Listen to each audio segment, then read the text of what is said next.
Hi, I'm Alexandra and welcome to Serbia. I'm exploring this beautiful European country and discovering its rich history, unique culture and, of course, its modern day offerings. Last time, I started my journey in Serbia's capital Belgrade, where I visited a Roman fortress, one of the largest church buildings in the world, and the memorial site for beloved leader Josip Broz Tito. I also enjoyed some fun outdoor activities, some of which I wasn't very good at. But I'm not done with Belgrade just yet. So excited to be coming here to the Royal Palace in Serbia. First time that I've ever met His Royal Highness as well, the Crown Prince. I'm going to go in and see what it's like. So I'm going to hit the red carpet right now.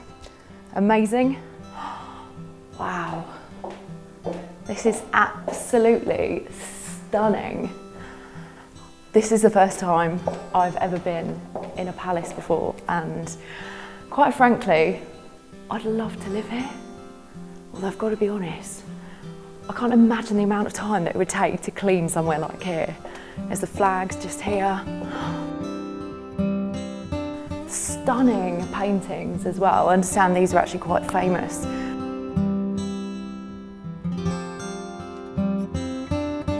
Just going to explore in here in what I understand to be His Royal Highness's, the Crown Prince's actual office, and you can see actually there's tons of pictures, and one thing that really strikes me about this as well is the fact that on one of the pictures here, this is the most recent royal wedding, it's actually, they look sort of really cool and really relevant, the actual royal family here. Stunning red dress there as well, but there's just so much history that is steeped around this palace, and quite frankly, I'm just excited to find out more. Wow, there's just so many beautiful pieces of art just down here. I'm coming down actually right now to the royal basement, and I'm told once again that there's some really exciting things here, including Tito's sort of entertainment lounge, I guess you could say. And somebody's actually said to me that I might be able to even sit in Tito's chair. I'm just going to see if I'm actually allowed to. Let me have a look. This is the royal basement. I've made it down here and it is everything it's promised to be. It's stunning. It's representative to sort of this massive red ornate ceiling, walls, just absolutely stunning. Obviously representing the time, communist period as well.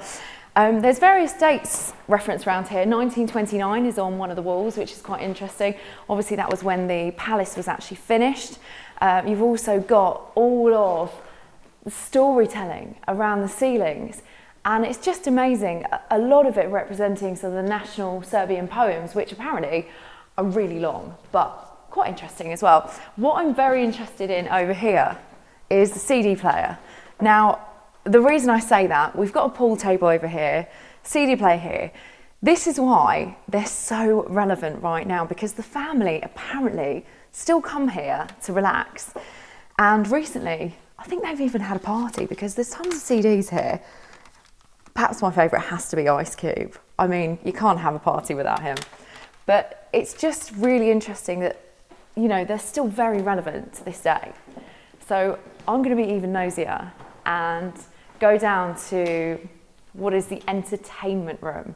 Now this is quite an interesting one because apparently this is where Tito used to bring his guests. Now imagine being back in that period of time and having guests such as, you know, Richard Burton, Elizabeth Taylor's husband, of course she would have been here as well, just sat down here watching a movie up there. Just incredible.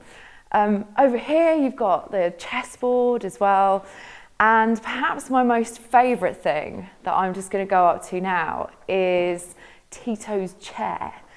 Now this is a bit that really intrigues me and I'm very excited about, so follow me up here.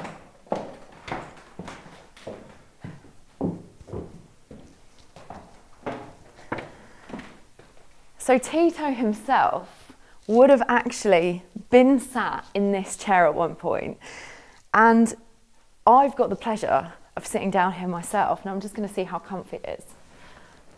This is a fully worn chair. I like this. He obviously sat here a lot, But the interesting thing, he would have kept an eye on all his guests in front of him, watching the movie. More interesting than not is the fact that Queen Elizabeth herself apparently sat down there, which is just unheard of for the Queen. But that just shows you what kind of a person Tito was and the authority that he actually carried as well. Now, I'm too short, way too short to see over here, but I'm sure if you could, you know, it would be so, so interesting. And also the fact that the technology at the time, screen, projector, you know, would have been absolutely amazing at that day. But you know what? I want to get up and explore another room actually. So follow me through here.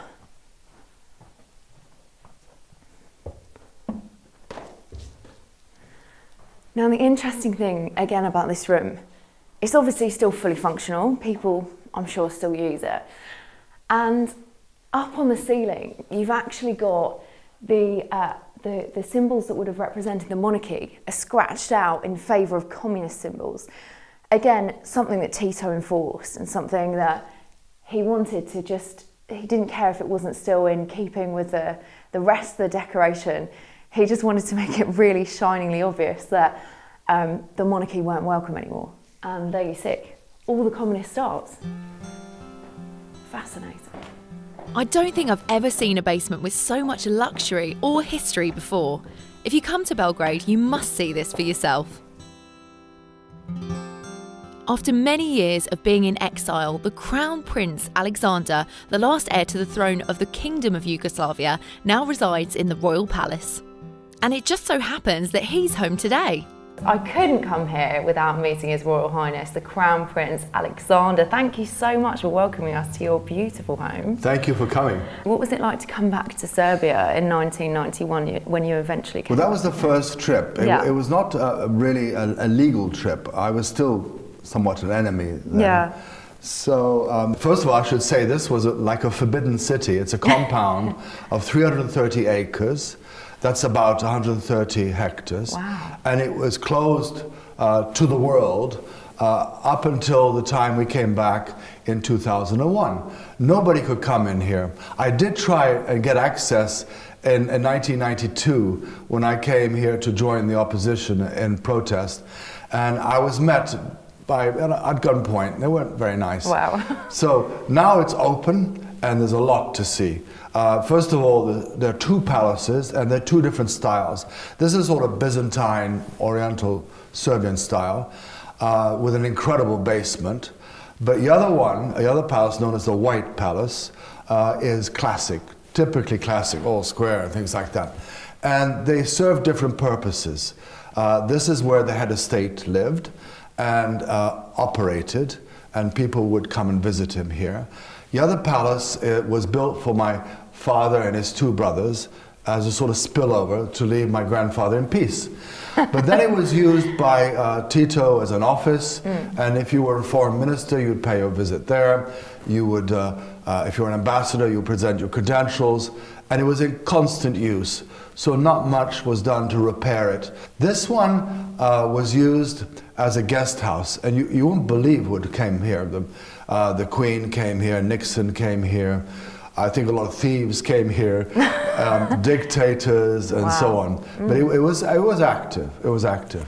And what was it like the first time you sort of took a look around here, went out and saw the views outside? The place needed some help, as one might say, but I'd sit in an armchair and I said, do you think my father sat here or my grandfather sat here? You know, things like that. Yeah. My father told me a lot about the place. He said there were two palaces, which I understood, and he said if you ever go back, you must live in the Royal Palace, which was built between 1924 and 1929. So we really knew where to come, but we didn't know really what to expect. And there were some funny things. We were looking around for a kitchen, because we saw a little kitchen up here. We said, too small for a big place. And we found a kitchen at the end of a tunnel, a big one. And the boys said, let's skateboard down the tunnel, a bit dangerous. But it was a big kitchen. Yeah. Why should people come to Serbia? You know, what are the main really amazing points to come here? This is the last frontier, if you think about it. We're very glad that Serbia is open for tourism. Tourism is very important for us. And our people are very welcoming people. They're warm, hospitable people. There's a lot to do in Serbia. There's a lot of museums in Belgrade. It's the convergence of two big rivers, two big European rivers. That is the Danube and the Sava. There's also monasteries. There's also a skiing resort, which has become very popular, of Kopaonik. And a lot of tourists from the United Kingdom go there skiing. We also have, I think there's so much, we have a big music festival called Exit. I think it's one of the biggest music festivals. And it's extremely popular. And hundreds of thousands come there. And they enjoy it very much. And then you got all the other usual activities. Belgrade is a town with a lot of interest for young people, nightclubs, many restaurants of different flavors, cafes. We have a good climate. It's really quite interesting. There's loads to do by the sound. There is actually quite a lot to do. And there's good communications. There's flights from London every day, 2 flights a day, which is not bad. Amazing, so no excuses to not come out here. There is really no excuse, yes. Cruise ships regularly stop at the palace so that visitors can hop off and take a look around the grounds. They also get a special presentation from the Crown Prince and Princess themselves if they happen to be at home, a duty that they not only take seriously but also thoroughly enjoy. I was granted the opportunity of a quick chat with the Princess Catherine. So I couldn't come to Serbia without talking to the beautiful Crown Princess Catherine. Welcome. Thank you very, very much. So kind of you. We're happy you're here. It's absolutely stunning. We're sort of in one of your gardens at the moment, aren't we? It is lovely. We are very proud of it. It's wonderful. It's 140 hectares here. Wow. The Forbidden City, like they used to call it, because for 50 years nobody could come in. So now when my husband came home, he says, we'll open the doors and we have our people here and the people of the world. This is our little Versailles. And you're so welcoming. I mean, we've just had a group behind us, which we need to get back to very soon as well. But, you know, for tourists coming here as well, they can sort of come and meet you, in fact, Absolutely. Can't they? You know, one of the best things that could ever happen is for people to come here and to find out for themselves what the beautiful country is. It's not the same as if you look through magazines or they hear it from friends who have been here. I think they have to come to see it for themselves. There's something magic about Serbia. When you come here, you see smiley faces, you see young people full of energy, you see kindness, love, everything. Amazing. And above all, we got good people who have a lot of life within them. They have put the past behind and they live for the present and the future. And that's what I love about people who turn the page and get on with life. And the past is gone. All we have is the present and the future. Exactly. Thank you for being with us. Come back, please, and bring us the world. Thank you. Because I want the whole world to see Serbia. Excellent. Thank you very much. So much. Thank you. All the best. Pulling myself away from the royal lifestyle, I'm back on the road again, this time to discover some Serbian art. Belgrade has a rich and diverse art legacy. A must visit is the Museum of Contemporary Art, where you can discover more about Serbia's contribution to modern art. And right now I'm with the curator, Una, to find out more. Thank you Welcome for to having the me. Museum of Contemporary Art in Belgrade. Thank you. Can you tell me a little bit more about here? Museum is established in 1958, a long time ago in ex-Yugoslavia, but this building that we are here now is erected from the 1960s to the 65. So it's really modern, it is the masterpiece of the modern architecture in ex-Yugoslavia then. We have the collection, which is very rich. The Museum of Contemporary Art has 8,000 artworks, art pieces and artifacts, and it's divided in sub-collections, different kinds of the sub-collections, but it's also internationally orientated. So we have the collection from the beginning of 20th century, but also the contemporary international art. Brilliant. It sounds great. Can we go and have a look around? Yes, of course. Let's go. Let's go.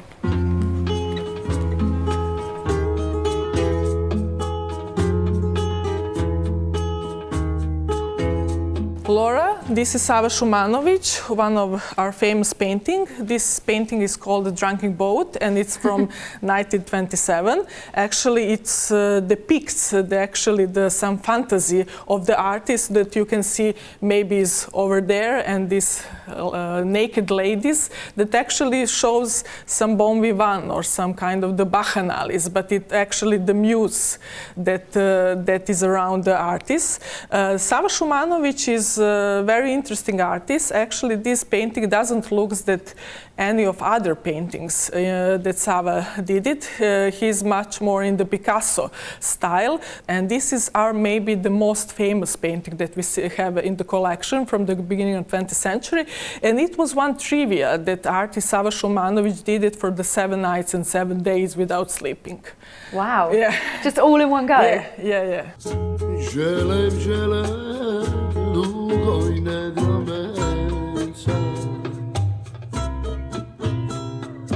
This is Dušan Notašević. The assemblage actually is called Camera Tito White Flower. You see here maybe the kind of the criticism. It belongs to the pop art in Serbia, actually, this assemblage or this painting. You will see the Camera Tito in the center of the composition, but this whole, how to say, the heart and these two curtains that refers on two ideologies that Yugoslavia was, this heart refers maybe on these sleds, the big parades that was devoted to the Camerate Tito. So it's kind of the criticism a bit about the two ideologies, but also this kind of the big, how to say, ideology over one image, over one face, over one comrade, over one person.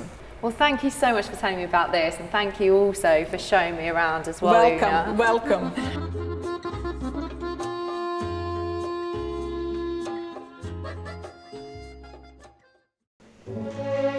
As evening descends, I'm about to experience some art of a different form, this time at Belgrade National Theatre.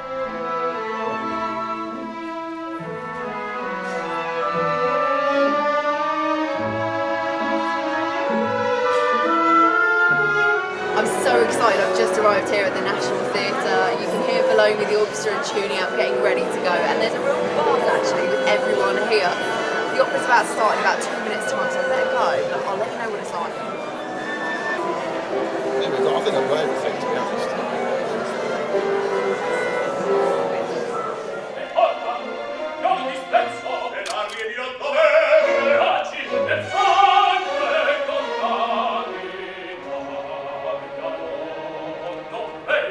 I've come to the National Theatre today in Belgrade, and I've had a little watch of the opera already, and right now I'm in the office of Dejan Savic. Thank you so much for having me here. It's a pleasure, always. And tell us a little brief history, if you can, of the National Theatre. Of course, the National Theatre is consisted of the 3 divisions: drama, opera and ballet. We are approximately around 700 people working here. A big technique, big administration, the most famous and the most popular theatre, not only in Serbia, in the region. We are one of the last theatres of this size that has performances every day, one on the main stage, one on a small stage. So this is in general the highest artistic level possible. Many guests from abroad, we also go to visit many countries, also inland of Serbia. This could be in short the history and the presence of our theatre. That was very concise, I like that. And you've got the 3 different things that you do here. So give us an example of what's going on tonight opera-wise and what plays can be expected here as well. So what we, since at least I am a general manager, there must be something for everybody, as I always say. So on main stage, mostly big dramas, opera and ballet. However, on the small stage, some of the opera and ballet, shorter and smaller pieces, but mainly drama repertory. What would you say to somebody watching who's thinking about coming across to National Theatre here and watching a show? What would you say to them? Well, what I would say for those who are not sure would they come or should they come or not, I always say, like I always say, everybody knows that the theater is always full, the theater is always crowded with the audience, is always our performances are sold out. But I always say, whoever comes to the main gate of the National Theater, be sure that he will enter. We are always open for every visitor. Is it somebody from outside? Is it somebody from abroad? Is it somebody from Belgrade? Whatever, we are always open, and whoever comes to our gate, to our main door, will enter the theatre. The National Theatre also houses a museum, and eager to see it, Dejan offers to give me a quick tour. One of the biggest Carmen, we had some original guns and you know, from the period of Turkish raids against Turks and so on. They actually work? Yeah, everything. Was it really? Yeah. Now we have famous actors, famous ballet dancers, famous opera singers. This was the poster from the opening of the National Theatre. This is the poster from, you see. What's the date? 1869? Exactly. Opening. Wow. This was a concert for inauguration of a new Dutch, a new kňaz, how do you translate this? This was the poster from the opening of the opera, so February 1920, Madame Butterfly, Puccini. And how much is this, roughly, now? It says beginning in 7.5, okay. like today, 7.5 we start. Okay. But if you ask me about prices, it's even cheaper than today. 2 to 5 dinars, it's really nothing. So it's... That's like a couple of pence. It's according to the standard we have. This is the opening with the Swan Lake of the ballet, National Ballet Company. It was performed even before 1927. They actually opened in 1922-23, the National Ballet. Then we have some historical photos from the performances of the National Theatre. Our famous bass was singing Don Quixote. He's very serious. Yes, he is. Is this his jewellery? No, this is something other. His costume jewellery? This is from yes, exactly, bravo. Exactly, bravo, yeah. from the same. And when he was studying his course and everything. And if this was a real ruby, you'd need security for that. I don't know. This is one of the oldest photos of the National Theatre inside from 1914. And it's still so busy there. Of course, all the time. This is one famous choreographer. And here are all the superintendents, all the general manager of the National Theatre. This is also me from my first period. I like the headshot. It's a very nice pose there. What can I tell you? Famous history personalities, and among them only this lady who is the woman as a general manager, and I'm the only musician as a general manager. Having experienced so much of Belgrade's cultural heritage, I thought I should come back to the 21st century, and my next stop couldn't be any more relevant. Medical tourism is a huge growth area in Serbia. It offers great value dentistry, cosmetic and also medical treatments in the country. The majority of people head to Belgrade to get their treatments done. And right now that's exactly where I am, at St Medica, and I'm going to be speaking to Professor Miroslav Đorđević to find out more.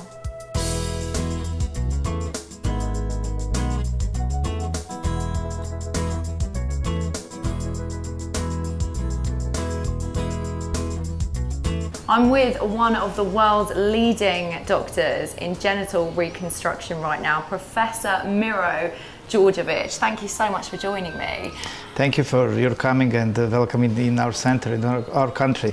Now, tell us how many people you will see per year. You know, how many people are interested in coming We to have our Belgrade Center for Genital Reconstructive Surgery started to work 20 years ago here, and now we are in this facility, and we have approximately 300 to 400 persons who are coming here for different types of surgery. Aesthetical, reconstructive, functional, transgender surgery, and all other surgeries related to reconstruction of male and female genitalia. So tell me a little bit more about dentistry in Serbia. Yeah, it is very interest field. We have plenty and plenty persons who are coming from abroad for dentistry, because we are really a very good place, because we have very nice doctors for this, very skilled doctors who perform, for example, 5 to 1,000 cases per year.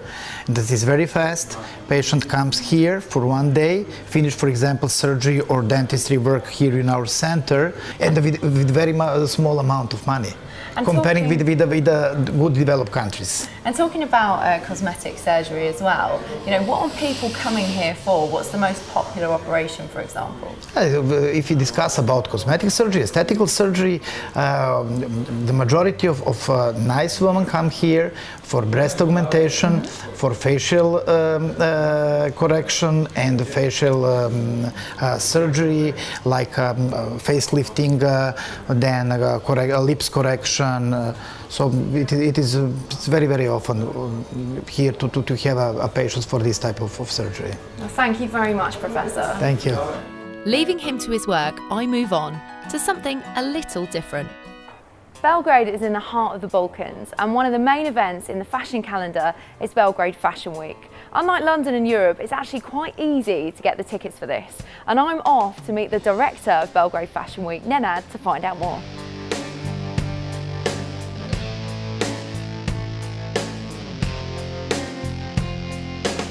Nenad, we're in Belgrade Design District. Can you tell me a little bit about this place?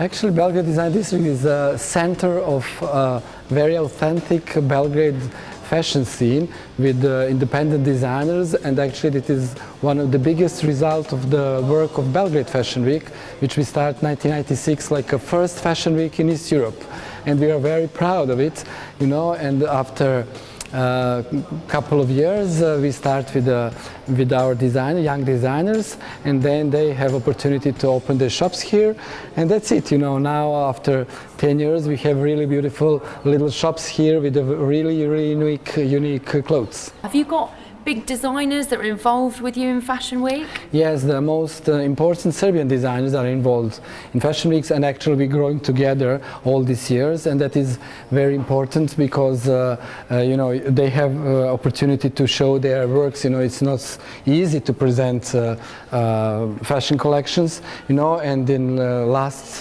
couple of years we also try to open the doors for them internationally, and we collaborate especially with London Fashion Scout during London Fashion Week in region, because Belgrade Fashion Week is a capital of fashion for our region, for Balkan region. And most importantly, how much are the tickets, and are they easy to get hold of? Oh, it's very easy, you know, because we like to treat our international guests, you know, and easily if you go to belgradefashionweek.com, our website, or through our Facebook or Instagram pages, you can easily find us, and you can ask for the tickets and you will get it. So Nenad, finally, when does Fashion Week happen? Twice a year, end of March and the end of October, and you can easily come to us through our Facebook or website, and we will like to host a lot of your viewers or international guests during Belgrade Fashion Week. I would love to come back on Fashion Week. Please, and I will find something for you for sure. Excellent, for sure. this Yes, sounds good. yes. Well, thank you so much, Nenad, and hopefully I'll see you soon. Yes.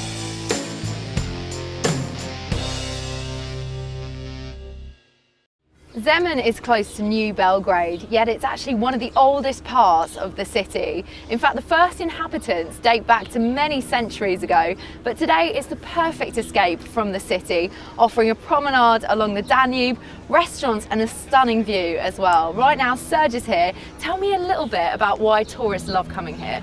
Oh, well, you see, Zemun is like a west end of Belgrade, and it offers different atmosphere from big hustling and bustling capital of Serbia. And Zemun, that was so many centuries influenced by Austro-Hungarian culture, today has a very nice fishing village just next to the river, and a number of restaurants which are offering live music, perfect food, and the evening very, very cheerful atmosphere. Sounds amazing. Can we go and explore? Of course, please.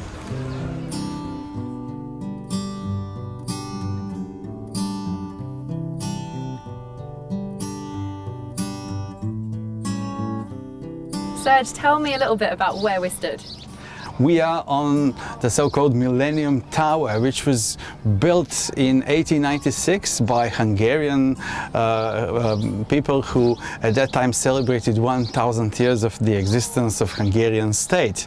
You see, we are at the confluence of Sava and Danube rivers, and what you're looking at right now is this meeting spot of East and West.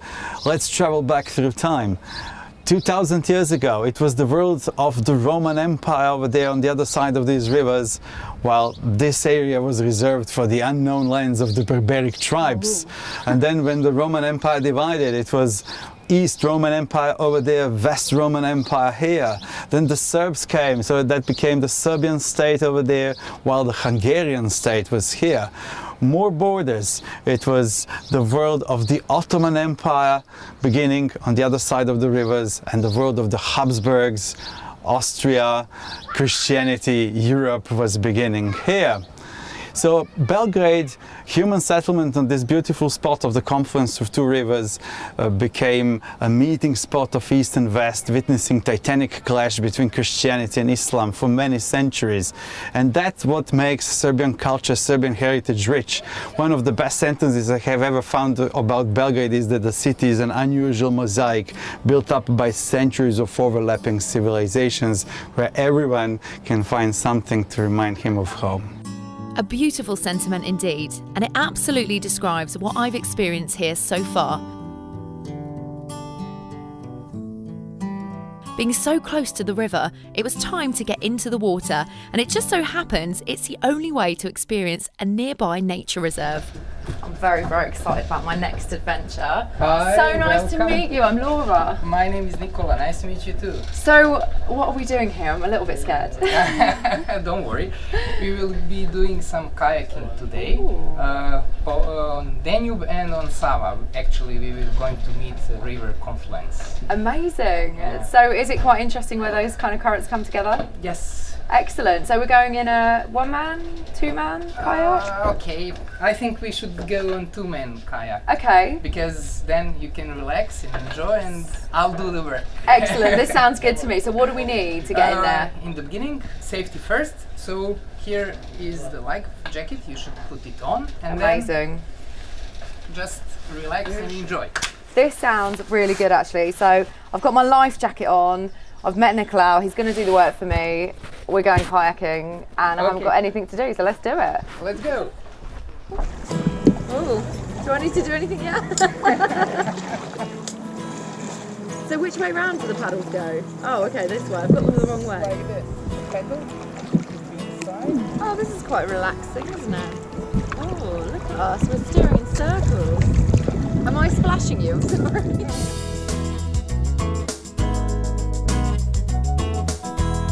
Should you grow tired of the hustle and bustle of city life, then this is definitely the place to come and escape. We're making our way to War Island, a small river island that doubles as a wildlife sanctuary to nearly 200 species of birds, many of which are endangered.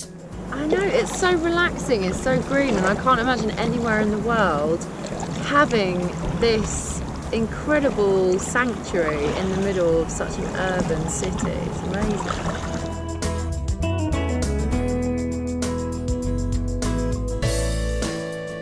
As we get closer, I have to start putting some effort in, and it's not long before the serenity of the Danube is replaced by something else. It's suddenly really noisy. It's funny because it was really silent out there, and now it's a lot clearer actually. The water, there's tons of stuff growing below.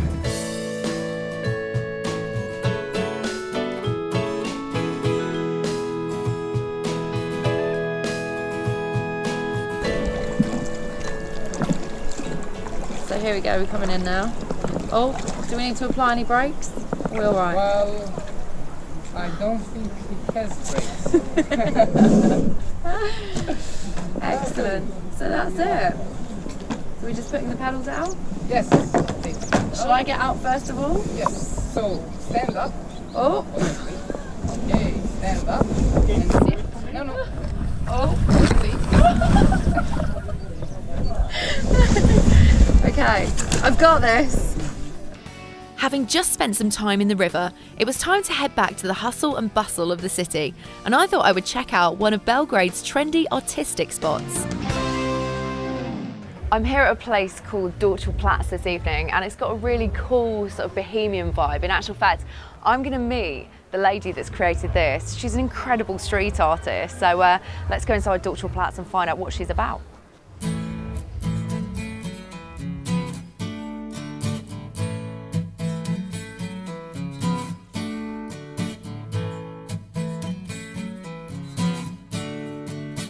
So we're going to have a little look around the area, and first impressions, it's just quite cool. It's just very chilled out. This seems to be a little section on plants. Actually, I love cactuses. These are brilliant. Look at them. But they've got some cute tiny ones as well. Love that. And one thing I've noticed as well, you might do too, is the fact that there's so much of a cosmopolitan kind of atmosphere around here. In fact, there's tons of different languages. We had French over there, got a bit of Spanish going on with the posters over there as well, and of course, Serbian. So it's really multicultural. I love it in here. Let's take a look inside. Look at these guys.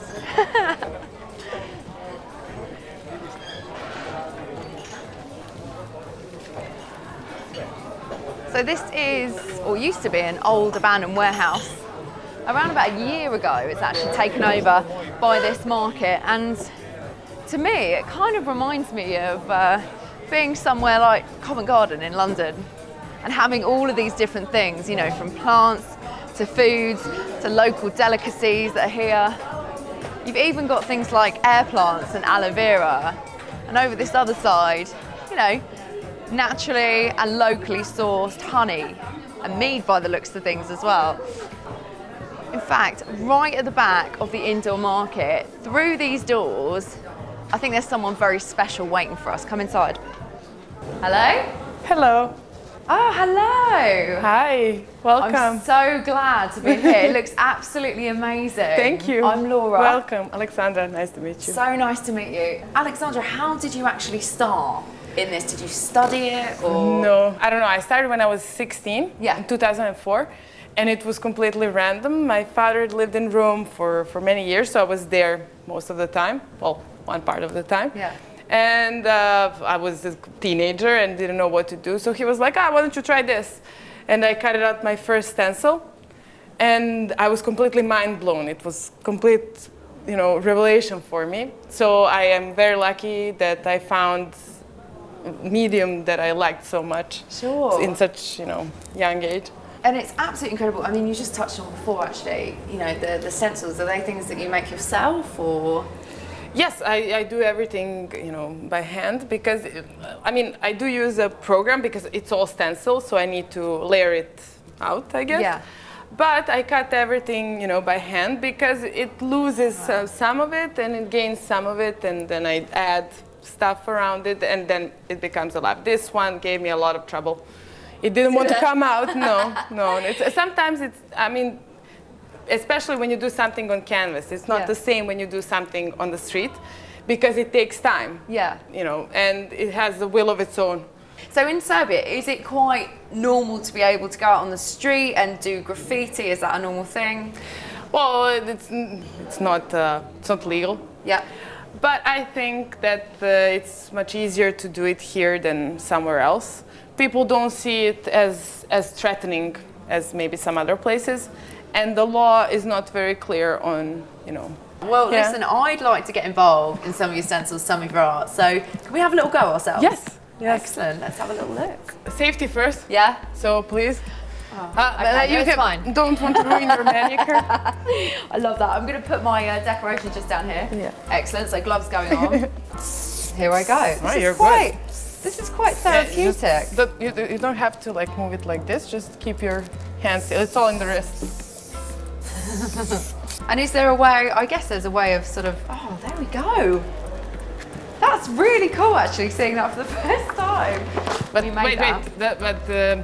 it will show up later on. So now you have the second layer.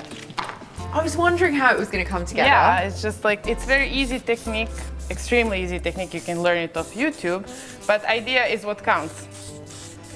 Slow, Do it slowly. Was I a bit aggressive there? No, it's just, it won't change anything. That looks amazing! The top.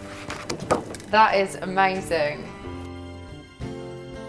So this has just been an absolutely amazing experience. I've enjoyed every single moment that I spent with you, Alexandra, and I would highly recommend anybody coming to this area because it's just so much fun. It's so quirky as well, isn't it? Yeah, well, this area, this neighborhood is the oldest neighborhood of Belgrade. And this place is has a really nice program to it, exhibitions and plays and, you know, just hanging around. You can really feel like Belgrade vibe. Thank you so much, Alexandra. Thank you. And hopefully we'll see you soon. So we've left Belgrade this morning and we're on our way up to Avala, up the beautiful leafy mountain track. And we should be there quite soon. I'm told there's a TV tower there and a monument as well. It's got a really special story behind it, so I can't wait. Just 10 kilometres from Belgrade, Avala Mountain is a smallish mountain consisting of pine forests and springs of fresh mountain water. As a result, this natural beauty spot is a popular picnic destination for the locals. Also here is the famous Avala Tower, the symbol of Belgrade, where visitors can enjoy spectacular views of the city and surrounding areas from a cafe located at the top. And just a few minutes walk away, you'll find the mountain peak, where lies the monument to the unknown hero. So I think I'm around about halfway up the amount of steps to get to the monument. I'm so tired already, you have to be fit for this. But I did find out something quite cool actually about the Avala Mountain, which is it's 511 metres, so it only just classes as a mountain because apparently you have to be over 500 metres. Anyway, I've got to get on with walking. I'm quite out of breath already, but it's all going to be worth it when we get up there.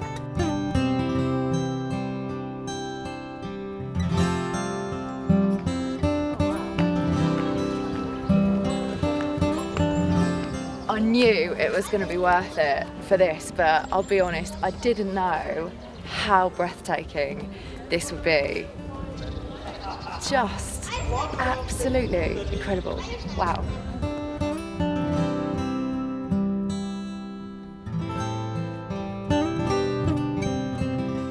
So I actually managed to find myself a tour guide. Serge, thank you so much for joining me. Pleasure's all mine. We are now, well, nearly at the top of the monument here. Can you give us a little background on the monument itself? Yeah, we are on the top of Mount Avala, 511 meters. And after the First World War, our King Alexander of Yugoslavia wanted to build here a monument to the unknown hero. He contracted the best sculptor Yugoslavia ever had, Mr. Meštrović from Croatia, to make this home of Yugoslavia. There are 8 caryatids, female figures that are holding our common home, and inside is a grave to the unknown hero. You see, Serbia was fighting in the First Balkan War, Second Balkan War, and then on the winning side in the First World War. And when in 1915 Germans were attacking Belgrade, finally this was the last spot that was still giving some resistance. And when they managed to conquer this one as well, on the top of the mountain they found just one boy, 14 years old, had a machine gun. They were very impressed with his heroism, and enemy, the Germans, buried him on this top of the mountain, putting a sign, "Here lies unknown Serbian hero." So you would say that he definitely deserved this monument then? Absolutely. And the other thing that really interests me about this is there's several places where I've noticed sort of worn away basically, and it looks like it's been attacked here, is that right? Yeah, the Second World War, and Germans again occupied Yugoslavia. In 1945, during the final operations, Tito's partisans together with the Soviet Red Army are liberating Serbia as well as Belgrade, and they reached this spot where Germans had their cannons and machine guns, and the Soviets were firing at them, and so they made a couple of damages of the monument. Wow. And is it always this busy? It's so busy today. No, this is a special day. Today is the 1st of May, and on the 1st of May in this country people like to make picnics. It's usually first nice weekend after a long winter, warm weather, and Avala Mountain is the recreational place where you can just come out and have a barbecue and enjoy some time in the open, in the nature, beautiful nature here. And the 1st of May is usually a holiday when we have a couple of days off, so that's the ideal time to come here and enjoy. because I was going to say it's a brilliant atmosphere, and I have to say, you know, apart from the monument itself, the fact that we're actually on Avalok Mountain, the views around are just Serbia on the absolutely top of your palm. amazing. Yeah, exactly. I love that. Thank you so much, Serge. Thank you. I need to find out more. Who was this hero? So I'm actually standing at the place that the unknown soldier, just 14 years old, his bones were brought here originally by the enemy actually, and the dates you might notice, 1912 to 1918, that's to signify the Balkan Wars that went on during this time, because they were actually dedicated in his memory.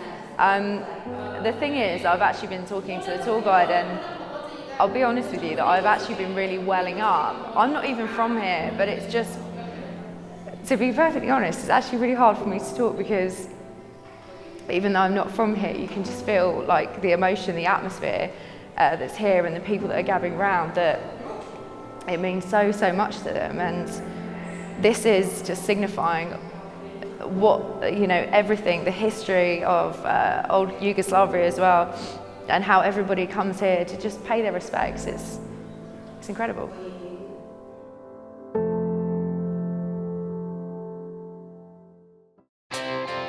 Next time on Serbia Old and New, I depart the capital city and head into rural Serbia to discover the ancient Roman ruins of Viminatium, take a trip down the Danube, and I stand in awe at some of Serbia's wondrous views. See you next time.